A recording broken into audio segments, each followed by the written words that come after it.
మరికి ఒక కొత్త దిశ ఏర్పడుతుందని చెప్పి ప్రజలందరూ కూడా జూబ్లీ హిల్స్ వైపు చూస్తూ ఉన్నారు. ముఖ్యంగా రేవంత్ పాలనలో ఏ ఒక్క వర్గం కూడా ఈరోజు హ్యాపీగా లేదు.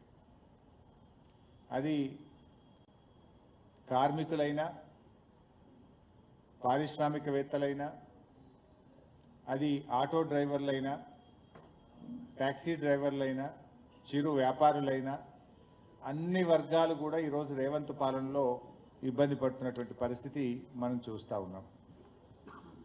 అందువల్ల ఈరోజు ఈ రాష్ట్రంలో ఎవరైనా హ్యాపీగా ఉన్నారంటే 4 బ్రదర్స్ మాత్రమే హ్యాపీగా ఉన్నారు.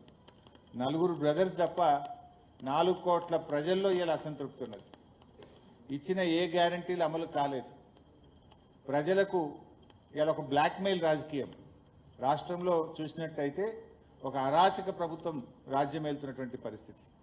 ఈ అరాచకత్వానికి బుద్ధి చెప్పాల్సిన అవసరం ఉంది. 2 ఏళ్ల రేవంత్ పాలనలో జరిగిన అరాచకాలకు జూబ్లీ హిల్స్ ప్రజలు తీర్పు ఇవ్వబోతా ఉన్నారు.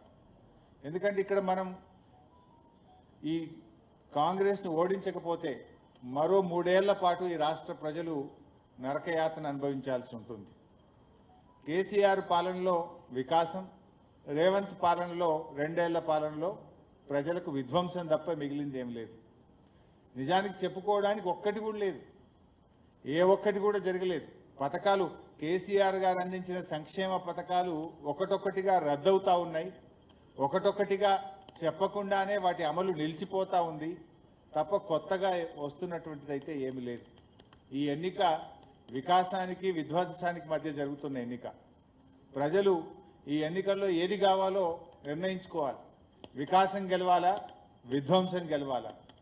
ఈరోజు మీరు చూస్తే హైడ్రా పేరిట జరిగిన అరాచకం అంతా ఇంత కాదు. మనం అందరం కూడా చూస్తున్నాం.